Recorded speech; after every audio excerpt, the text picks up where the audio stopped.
Now to the day of reckoning for colleges around the nation. More are being held to account for turning a blind eye to anti-Semitism.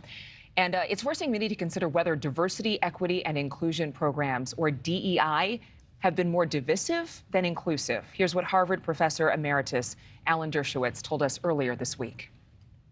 Anti-Semitism grew out of the DEI program. Remember, diversity doesn't include Jews. It's only skin color diversity. Equity doesn't include Jews. And inclusion excludes Jews. And so when you have a university bureaucracy pitting some groups against others, you're going to inevitably get anti-Semitism. Some agree that a change is needed. This week, the governor of Oklahoma signing an executive order that effectively eliminates DEI programs at state agencies and all of the state's universities. And the universities of Wisconsin Regents approving a deal to freeze hiring for DEI positions on all of its 12 campuses for the next 3 years and focus instead on what they're calling student success. In exchange, the schools will receive $800 million in state funding for eliminating those programs. White House columnist for The Hill, Niall Stanage, is here. Niall, does Alan Dershowitz, who has been in law for a long, long time, speaking to DEI, not including those who are Jewish, have a point? I'm not sure that he does, really. I mean, I think DEI is certainly primarily, I guess, based largely upon race and gender. I don't see where he draws the through line, though, to anti-Semitism. I'm not quite clear what point he's making there. I mean, I guess you could argue that colleges and the academy generally leans to the left, and more left-wing figures tend to be more sympathetic to the Palestinians. But I don't, frankly, understand his point about anti-Semitism. I'll bring it up for you. There are a lot of students who've come up. You've seen it all over social media. If anybody just searches quickly on students who happen to be Jewish, talking about being called the oppressors. The colonialization of Gaza happened to be a big talking point during this conflict starting on October 7th between Hamas and Israel.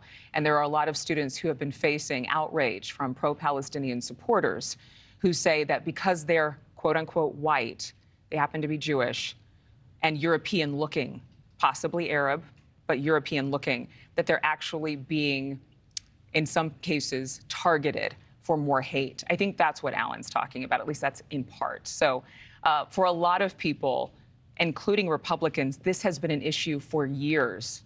Isn't this something they've been waiting to tackle and jump on? Certainly, yes. I mean, the whole pushback against DEI or critical race theory is part of a much longer picture, and that has been stretching for decades, if not only years. I mean, Bill Buckley, one of the fathers of modern conservatism, said back in the 1960s that he would prefer a society governed by the first 2,000 people in the Boston phone directory than the 2,000 members of Harvard faculty.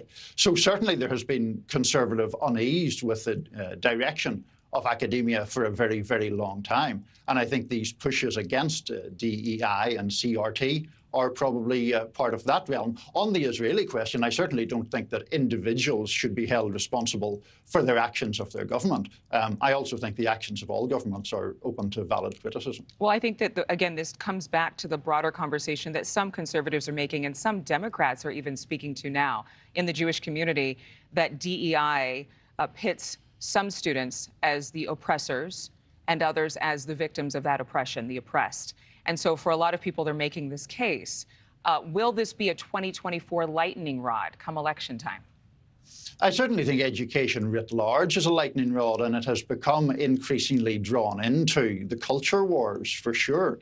And there are these very different views. If you just take the DEI issue on its most basic, simple level, is it good that colleges and universities make people from minority groups feel welcome and feel a part of the college community? Or does that topple into what you're talking about, which is making people from majority groups feel guilty for being white or male or straight or whatever? That's the debate. It does divide along part. or Jewish in some of these recent cases. Right, yeah.